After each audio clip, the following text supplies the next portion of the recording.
The first time I saw someone sit up in a body drawer, I was 3 days into my new job at Silverbrook Mortuary. My supervisor, Mike, just pushed the corpse back down like he was closing an overstuffed suitcase and said, "Rule number 7, they do that sometimes after midnight." I should have quit right then, but I needed the money, and jobs in Silverbrook were scarcer than honest politicians. The town sits in a forgotten corner of northern Maine, where the fog rolls in thick enough to chew and the old families have been burying their dead in the same plots for 200 years. The mortuary is the oldest building in town, built in 1823, and it looks every bit its age. Stone walls 3 feet thick, narrow windows with iron bars, a foundation that has settled so much over the centuries that marbles roll across the floor on their own, always toward the east wall, always stopping at the same spot. I am a mortuary assistant.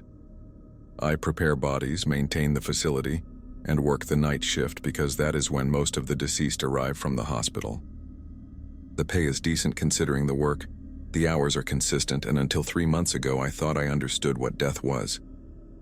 I thought death was an ending, a final period at the end of life's sentence.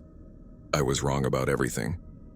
My first night, Mike handed me a laminated card, yellow with age, corners bent and cracked, covered in rules typed on what must have been a typewriter from the 1950s. Some letters were faded, others struck so hard they had nearly punched through the plastic laminate.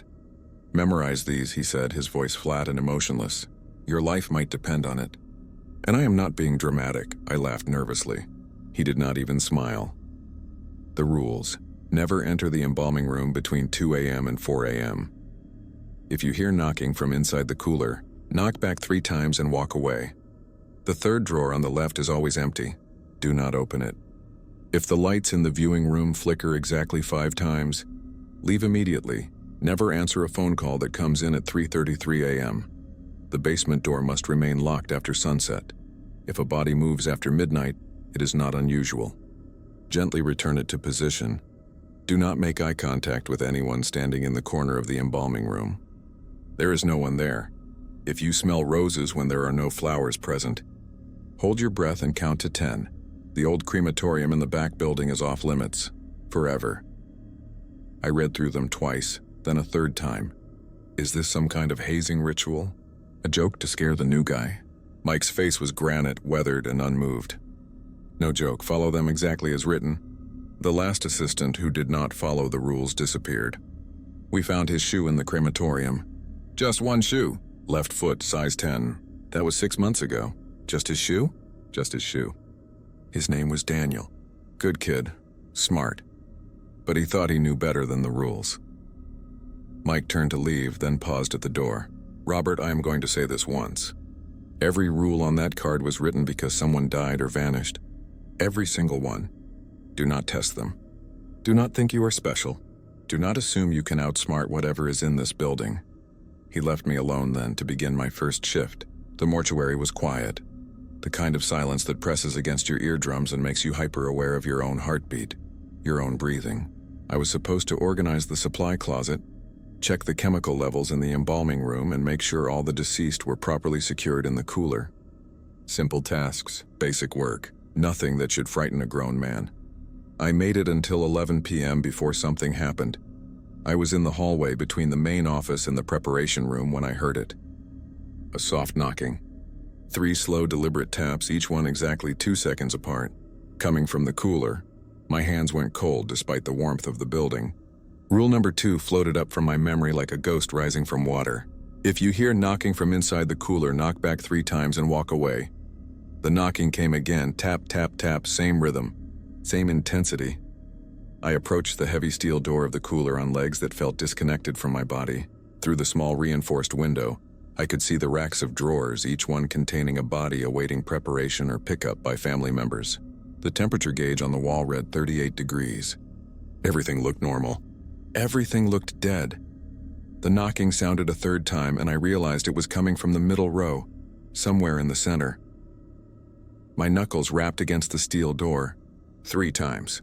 The sound echoed through the empty hallway, bouncing off the stone walls. I counted to 3 between each knock, matching the rhythm I had heard, then silence. Complete and absolute silence. I waited for 30 seconds, my hand still raised, ready to knock again if needed. Nothing. Following the rule exactly as written, I walked away, heading back to the office. My heart was hammering against my ribs, but I had followed the instructions. Everything would be fine. That is what I told myself. That is what I needed to believe. At midnight, I had to check on the bodies. Mike had left me a list of 7 deceased individuals who were currently in our care.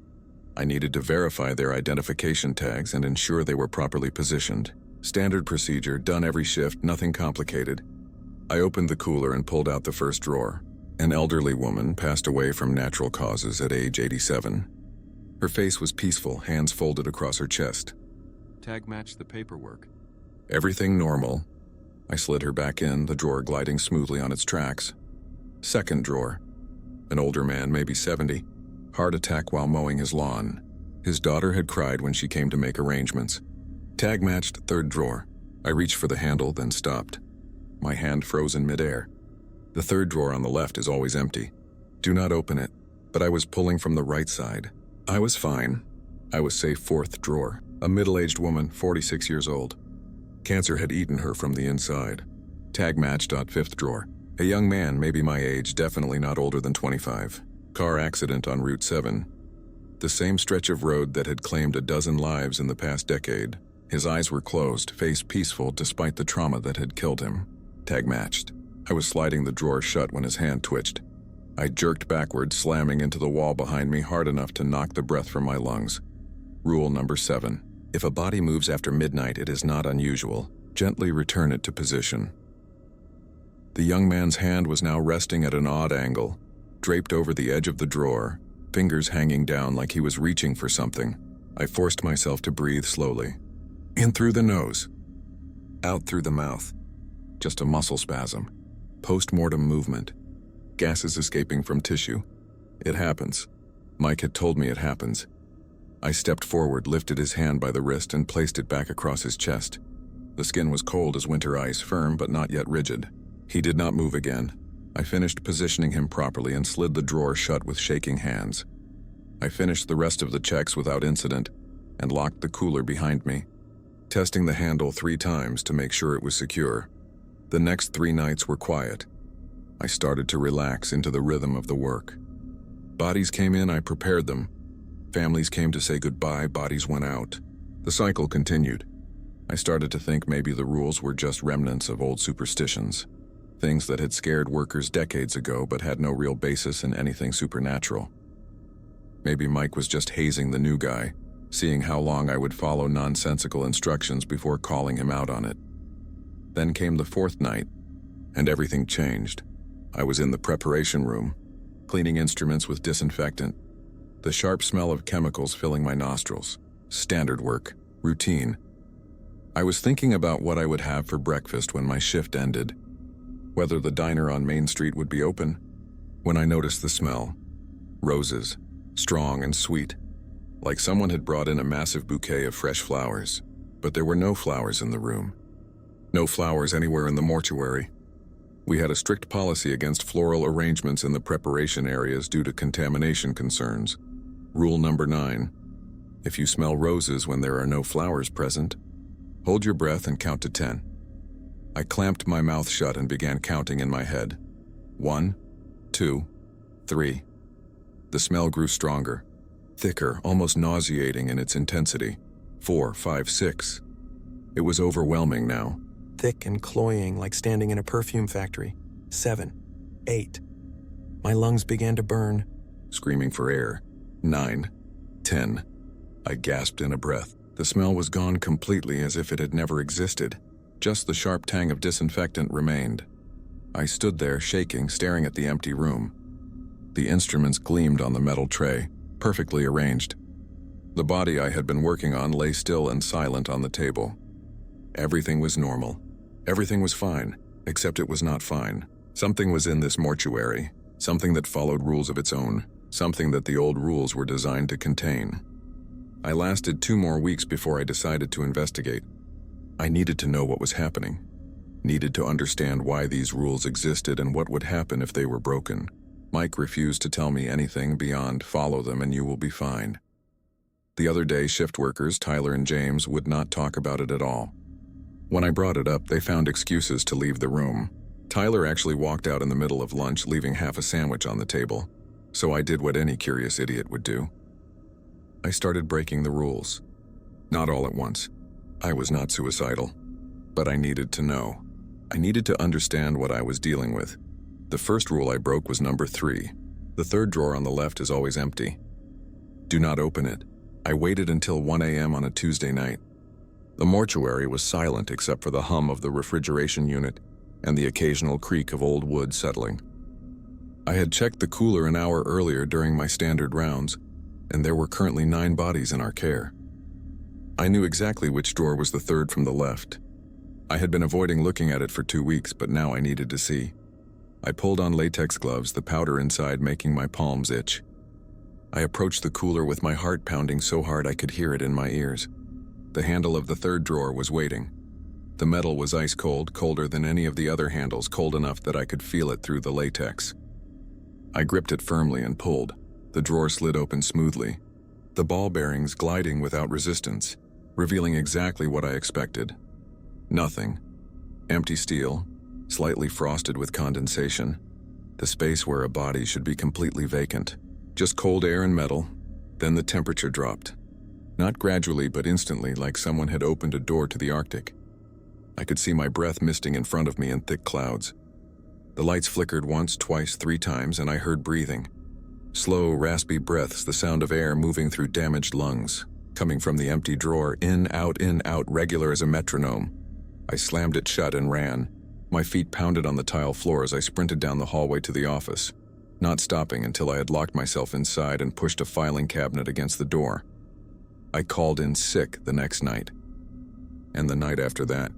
Mike phoned me on the 3rd day, his voice tight with concern that sounded almost like anger. You broke a rule, did not you? I did not ask how he knew. The third drawer. He sighed, long and heavy, the sound of a man who had heard this story before. Robert, those rules exist for a reason. Every single one of them was written in blood. Do you want to know why the third drawer is always empty? Yes, because something lives there. Something that died in this mortuary in 1952. A man named William Harrow. He was a mortician here, worked alone most nights just like you. He got curious about the strange things happening in this building. He started investigating, started pushing boundaries, started testing the limits of what was possible. One night he was preparing a body in the embalming room when the body grabbed him by the throat and squeezed. He had a heart attack right there on the floor. Died instantly according to the coroner. That is not so bad, I said. He just died quick, no suffering. He died, yes. But he did not leave. His body was placed in that drawer, the third from the left. We buried him 3 days later in the town cemetery. His family had a funeral. His wife remarried a year later, but William came back. That very night after the burial, the drawer started breathing. People heard someone moving around the mortuary after hours. Things were rearranged, documents were scattered, and if anyone opened that drawer, they would see it was empty. But they could hear breathing, feel cold breath on their face, smell the formaldehyde that had been used to preserve his body. What happened to them? They disappeared. 5 people over the years, all opened that drawer. All vanished without a trace. No bodies, no evidence, just gone like they had never existed. Families filed missing persons reports. Police investigated, found nothing. The mortuary has a way of erasing people who break the rules. I felt sick, my stomach churning. What do I do? Nothing. You opened it, you heard the breathing, but you did not reach inside. You ran, that saved you. William is still in that drawer, and as long as nobody reaches in, as long as nobody invites him out, he stays there. Do not go near it again. Do not even look at it. I promised I would not. I meant it. 2 nights later, I was back at work. Mike insisted I needed to return. Said that taking too much time off would only make things worse. The mortuary remembers, he said cryptically. If you show fear, if you stay away too long, it gets worse. It interprets absence as weakness. You need to come back, follow the rules, show respect. Then it will leave you alone. I did not know what that meant, but I came back. I needed the money. I needed the job. And some part of me, some stupid curious part, needed to understand. The night started normally. I had 4 bodies to check, all of them scheduled for services in the coming days. I completed my rounds without incident. carefully avoiding even glancing at the third drawer on the left. I kept my eyes forward, my movements quick and efficient. At 2:30 a.m., I was in the office doing paperwork, filling out forms for the state death registry, when the phone rang. I stared at it. A chill ran down my spine as I checked the clock on the wall. 2:30 a.m., not 3:33 a.m., safe to answer. I picked up.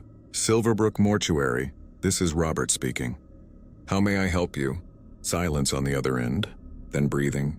The same slow, raspy breathing I had heard from the third drawer, in, out. Hello? I said, my voice cracking. Is anyone there?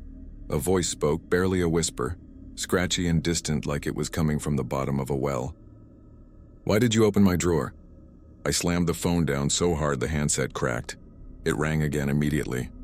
I did not answer.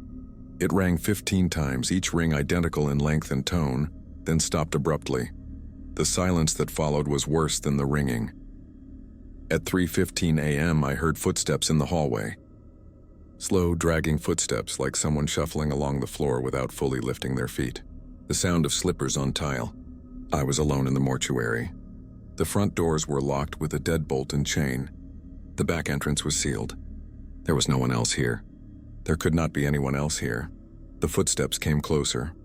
I could track them by sound, moving from the cooler area toward the office where I sat frozen behind the desk, my hand hovering over the phone, ready to call Mike. Ready to call anyone? They stopped right outside the door. I held my breath, afraid that even the sound of breathing would draw attention. The door handle turned slowly. The old brass knob rotated with a soft squeak. The door creaked open 6 inches. Through the gap, I saw nothing but darkness. The hallway lights were off even though I had left them on. I always left them on. Robert. The whisper came from the darkness, from somewhere in that void. You should not have opened my drawer. I grabbed the card of rules from my pocket, scanning desperately for anything that could help me. Nothing about doors opening. Nothing about voices in the dark. Nothing about how to make this stop. I am sorry, I said, my voice barely above a whisper. I will not do it again. I promise. Too late. You let me out. Just a crack. Just enough. Just enough to feel the world again. The door swung open fully. The hallway beyond was pitch black, darker than any natural shadow. And standing in that darkness was a shape, tall, thin, impossibly still. I could not see features, could not see a face or hands or any human detail. Just a silhouette darker than the shadows around it. A human-shaped void in reality. I remembered rule number 8. Do not make eye contact with anyone standing in the corner of the embalming room. There is no one there. I looked down at the desk and did not look up. I focused on the wood grain, on the papers scattered across the surface, on my own hands gripping the edge until my knuckles went white. I am not looking at you, I said. You are not there. There is no one there. The shape did not move. Long seconds passed, each one feeling like an hour. My heart was a drum in my chest, beating so hard I thought it might burst. Sweat dripped down my back despite the cold. Finally, the whisper came again, closer now, like the speaker was right next to my ear. Smart boy. The door slammed shut with enough force to rattle the windows. The lights in the hallway flickered back on. When I finally gathered the courage to look up, nothing was there. The hallway was empty. The door was closed, but I could smell formaldehyde. Strong and pungent. The smell of preservation. The smell of death. I called Mike at 3:45 a.m. He answered on the first ring as if he had been waiting by the phone. It is William, is not it? I said without preamble. He got out. No, if he had gotten fully out, you would be dead. You saw him, but you did not make eye contact. That is important. That is crucial. He is testing you now, seeing if you will break more rules, seeing if you are weak. What do I do? Finish your shift. Follow every single rule. Do not deviate even a little. And Robert, do not go into the embalming room between 2 a.m. and 4 a.m. That is when he is strongest. That is when the veil is thinnest. If you go in there during those hours, I cannot help you. What happens if I go in? You will see things. Terrible things. Things that will make you want to look, to interact, to help. Do not. Whatever you see, whatever you hear, it is not real. It is bait. William feeds on curiosity, on compassion, on the human need to help. He uses it against you. I looked at the clock. 3:47 a.m. I just had to make it 13 more minutes. I stayed in the office, door locked, lights on, chair pushed back into the corner where I could see both the door and the window. I did not move. Did not even go to the bathroom, even though my bladder was screaming. Just sat and watched the clock tick forward with agonizing slowness. At exactly 4 a.m., I heard a sound like a heavy door slamming somewhere deep in the building. The entire structure shook slightly, dust falling from the ceiling tiles. Then everything went still. The oppressive atmosphere lifted. The temperature returned to normal. The smell of formaldehyde faded. I had made it. I had survived. The next few nights were tense but uneventful. I followed the rules exactly. When I heard knocking in the cooler at 1:15 a.m., I knocked back 3 times and walked away without investigating. When the phone rang at 3:33 a.m., I let it go to voicemail, and when I checked the next morning, there was only static on the recording. When I smelled roses at 2:45 a.m., I held my breath and counted to 10, and the smell vanished like smoke. I started to feel like I had a handle on things, like I understood the rhythm of this place, the rules that governed it, the boundaries that kept the living safe from whatever existed in the spaces between. Then Tyler did not show up for his day shift. James arrived at 8 a.m. to find the building locked and Tyler's car still in the parking lot, covered in morning dew. We had security cameras, but they had mysteriously stopped recording at 11 p.m. the previous night, during my shift. The last image showed Tyler entering through the front door, waving at the camera. Then nothing. Just static for the rest of the night. Tyler was never found. His locker was cleaned out by his family 2 weeks later. His mother came, a small woman with gray hair and red eyes from crying. His last paycheck was mailed to his address, and everyone at the mortuary knew what had happened, even though no one said it out loud. He had broken a rule. He had paid the price. Mike pulled me aside that evening before my shift. Tyler called me at midnight last night. Said he was staying late to help you with some prep work. Said he wanted to get ahead on the embalming for a service today. Did you see him? No, I worked alone all night. I never saw him. Mike nodded slowly, his face grave. He must have come in after you made your rounds. Probably wanted to get ahead on some work. Wanted to impress the boss. Did you hear anything unusual? I thought back, replaying the night in my mind. I heard the lights flicker in the viewing room around midnight, but it was just twice, maybe 3 times. Not 5. Mike went pale, the color draining from his face. And you did not check? Rule number 4 says to leave immediately if they flicker exactly 5 times. It was not 5 times. I counted. Robert, the rule says exactly 5 times because that is when you need to run. That is when something is about to cross over. But any flickering at all means something is active in that room. Tyler must have been in there. He must have been working in there when it started. We went to the viewing room together. It was a large space with rows of chairs, a podium at the front, and soft lighting meant to provide comfort to grieving families. Everything looked normal. The chairs were in neat rows. The carpet was clean. The walls were blank, until Mike pointed at the floor near the back corner. Scratches, deep gouges in the hardwood, like someone had been dragged across the floor, fingernails tearing into the wood in desperation. They led to the wall and simply stopped. Not at a door, not at a window, just at a blank wall of plaster and paint he went through, Mike said quietly. Through what? It is a solid wall. Not when the flickering starts. Between midnight and dawn, when something is active, that corner is not part of our world. It leads somewhere else. Somewhere the dead go when they are not ready to rest. Somewhere between here and wherever they go next. Why did the lights not flicker 5 times? Why did Tyler not run? Mike looked at me with hollow eyes. Eyes that had seen too much and understood even more. Maybe they did flicker 5 times. Maybe he just did not count correctly. Or maybe he thought he could handle it. Maybe he thought he was brave enough, smart enough, special enough. They all think that. Everyone who disappears thinks they are different. We covered the scratches with a rug. We told Tyler's family he must have left through a back exit we did not know was unlocked.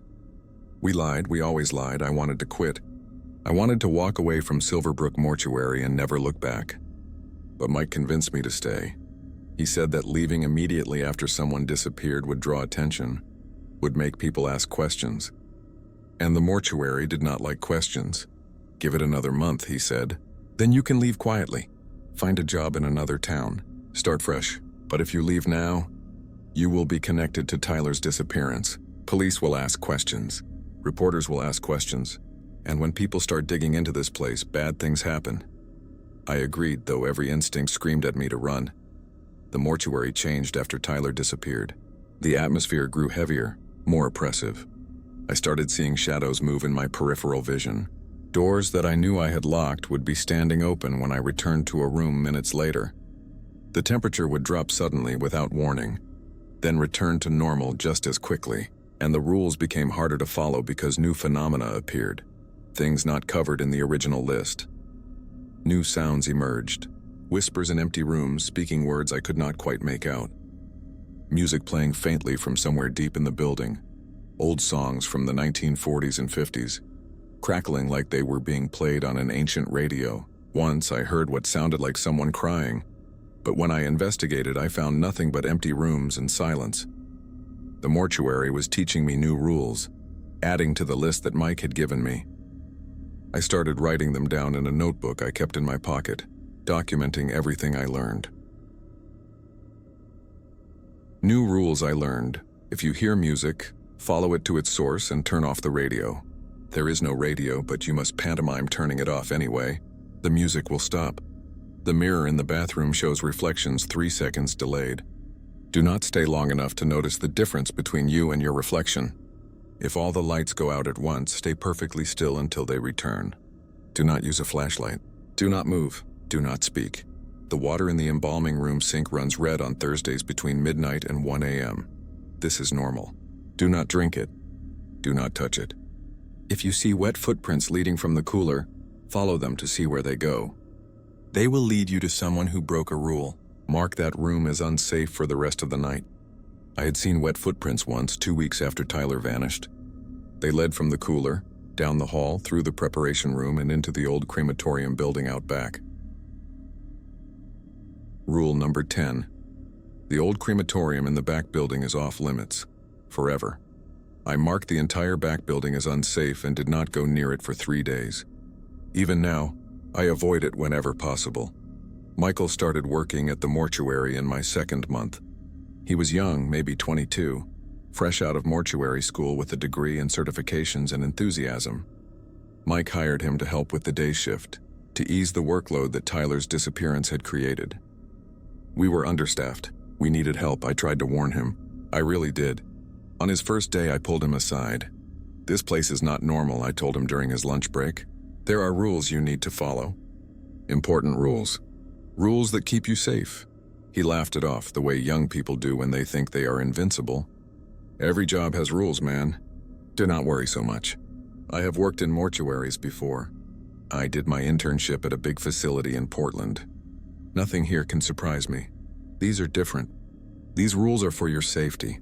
For your life. From what? Dead bodies? They cannot hurt you. They are dead.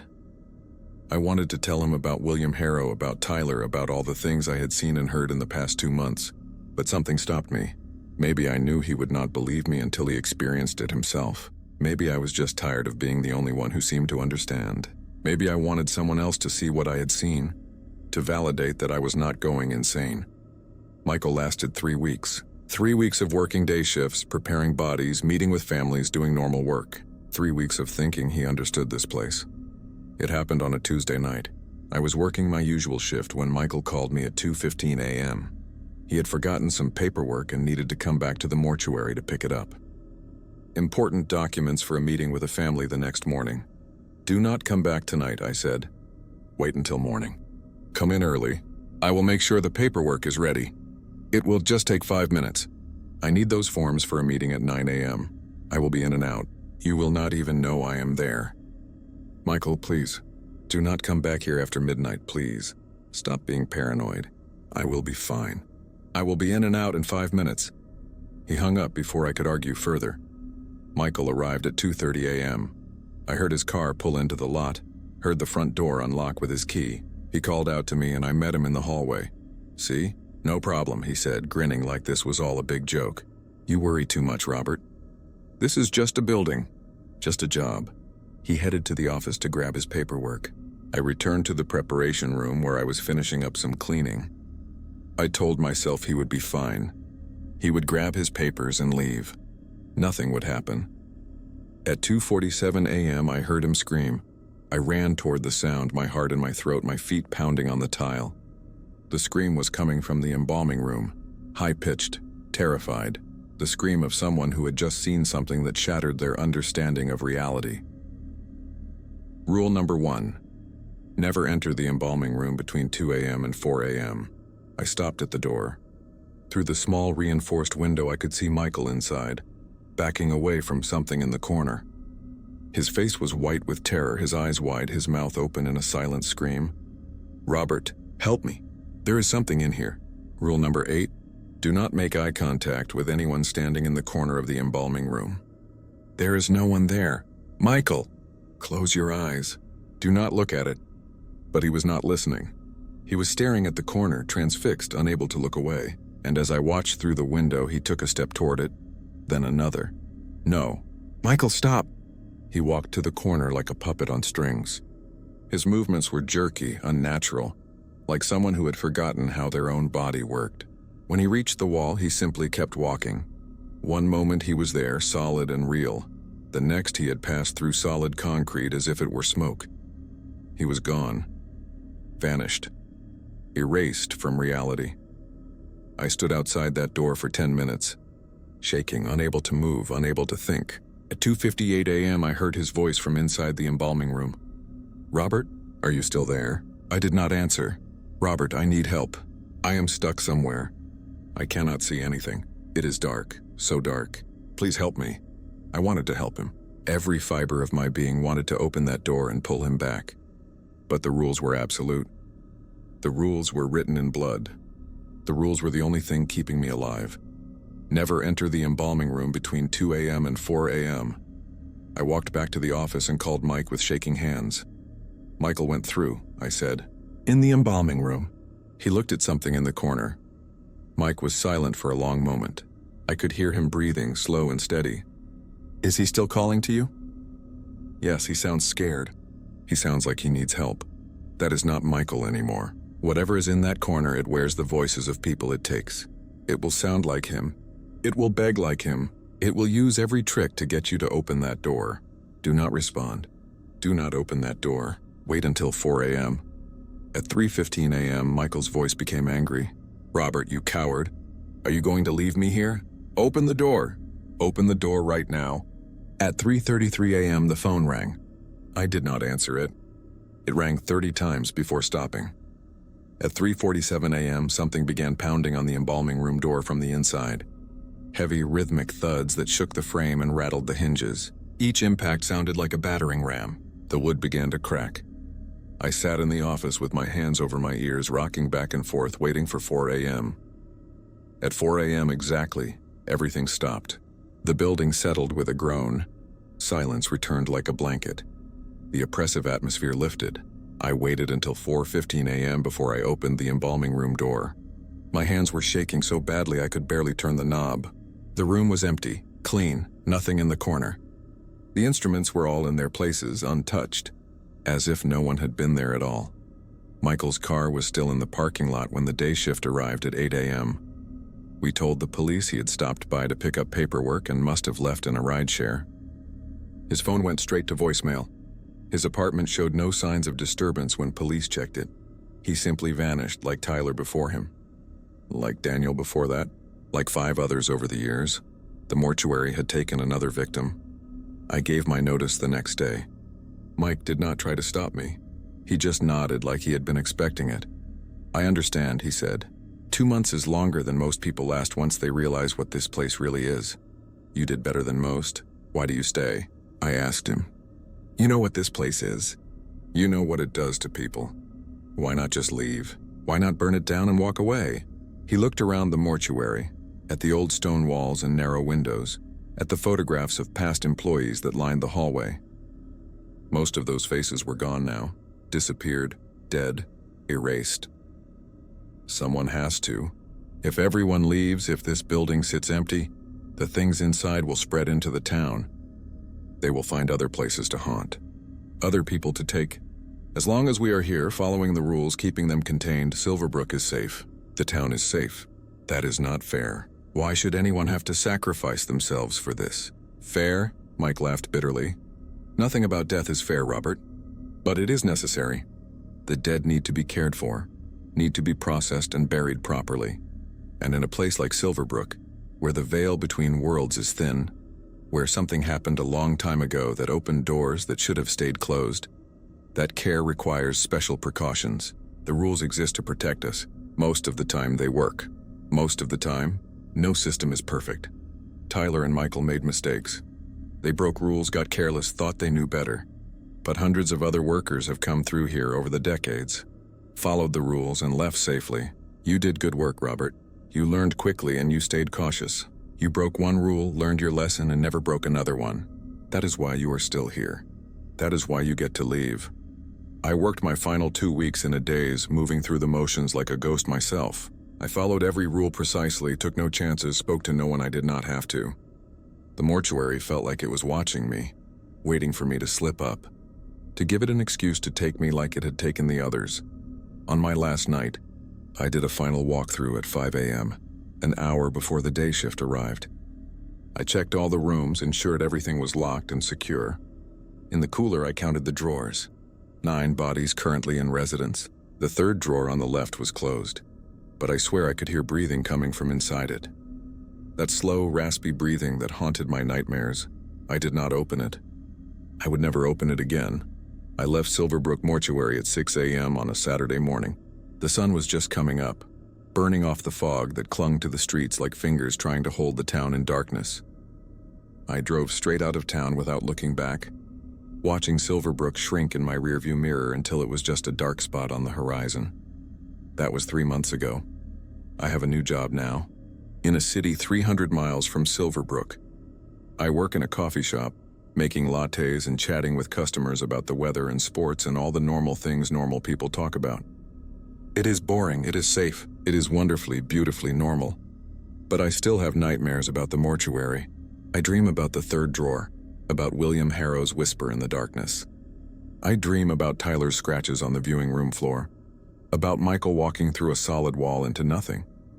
I dream about the sound of knocking from inside the cooler, about the smell of roses when no flowers are present, about lights flickering in patterns that mean death is near.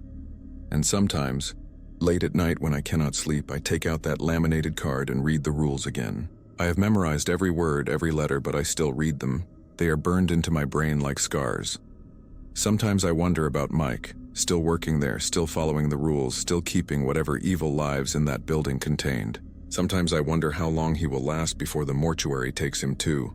Sometimes I wonder if he wants it to take him, if after so many years of watching people disappear, he is just waiting for his turn.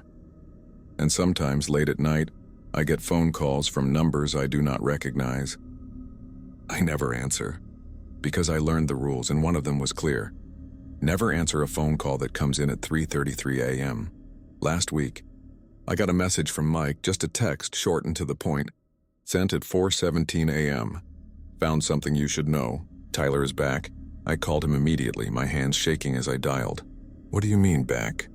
He walked through the front door 3 nights ago at 2 a.m. Said he had been lost but finally found his way home.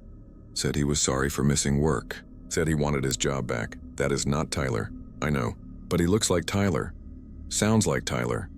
Even has memories that only Tyler would have. Remembers his mother's name, his girlfriend's birthday, the password to his locker. But his eyes are wrong.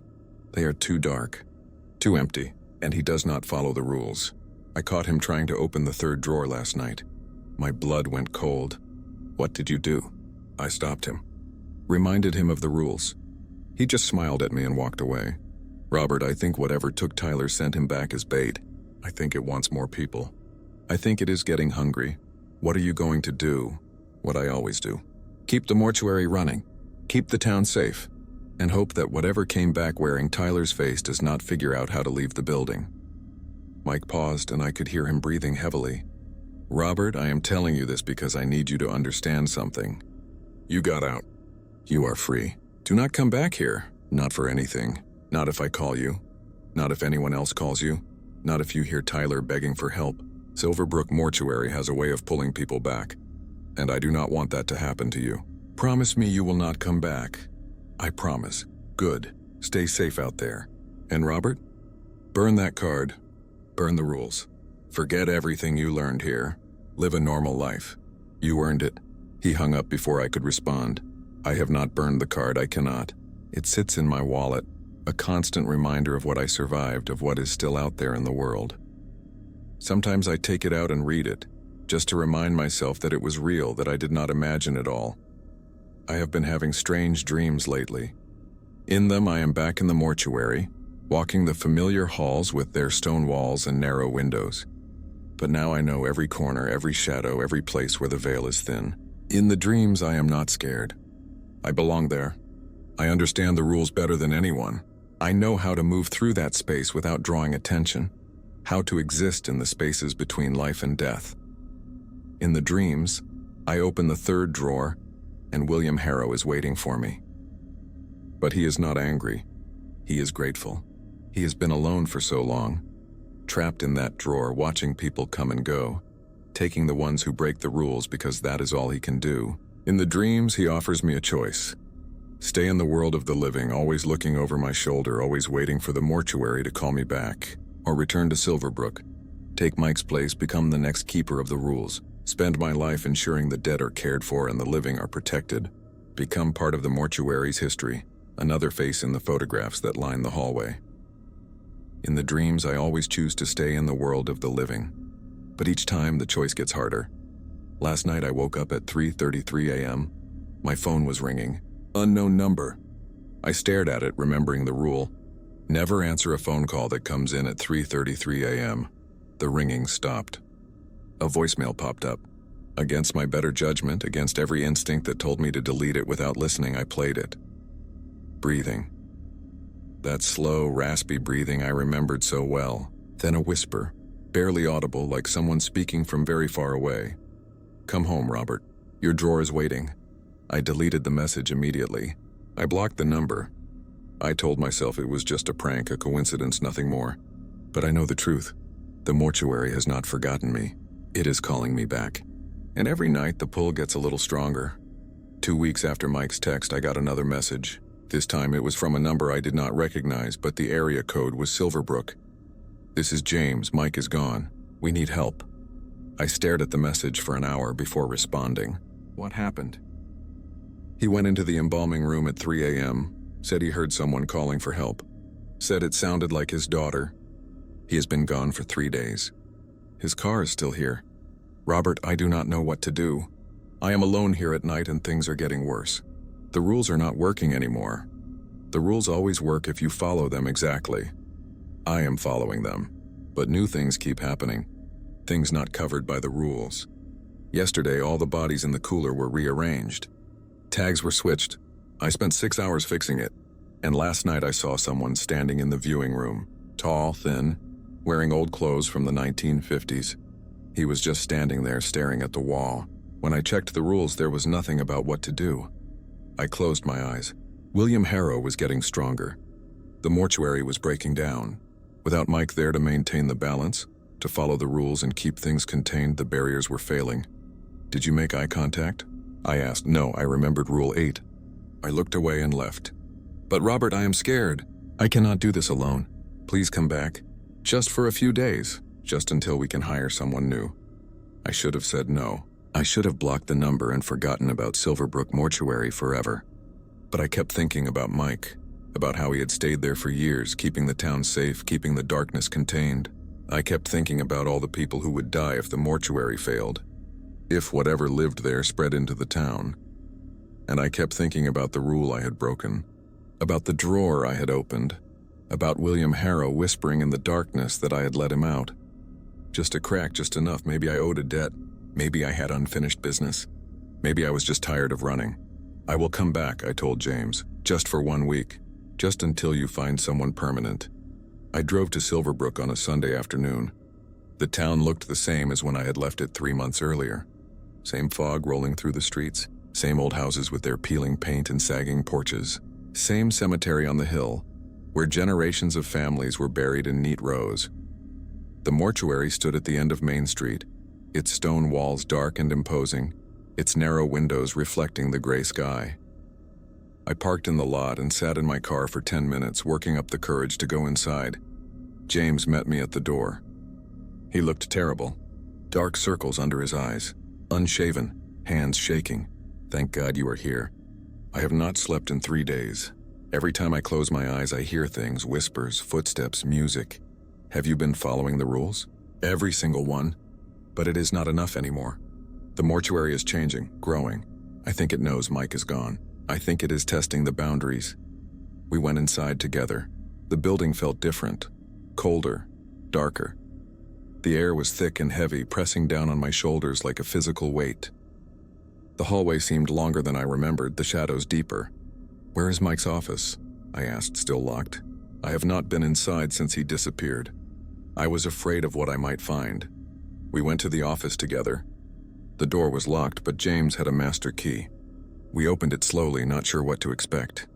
The office was normal. Desk, chair, filing cabinets, computer. Everything neat and organized exactly how Mike had left it. Except for one thing. On the desk, written in red ink on a piece of paper, was a message. The third drawer is empty. But not for long. My hands started shaking. Did Mike write this? I do not know. It was not here 3 days ago. I looked around the office, searching for more clues. In the trash can, I found a crumpled piece of paper. I smoothed it out and read it. It was a new rule written in Mike's handwriting. If the third drawer opens on its own, do not close it. Run. James, when did Mike write this? I do not know. I have never seen it before. I felt sick.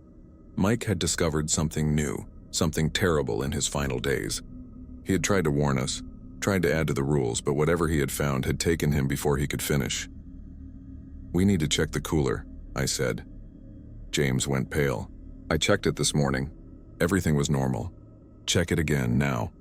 We walked to the cooler together, our footsteps echoing in the empty hallway. James unlocked the heavy door and pulled it open.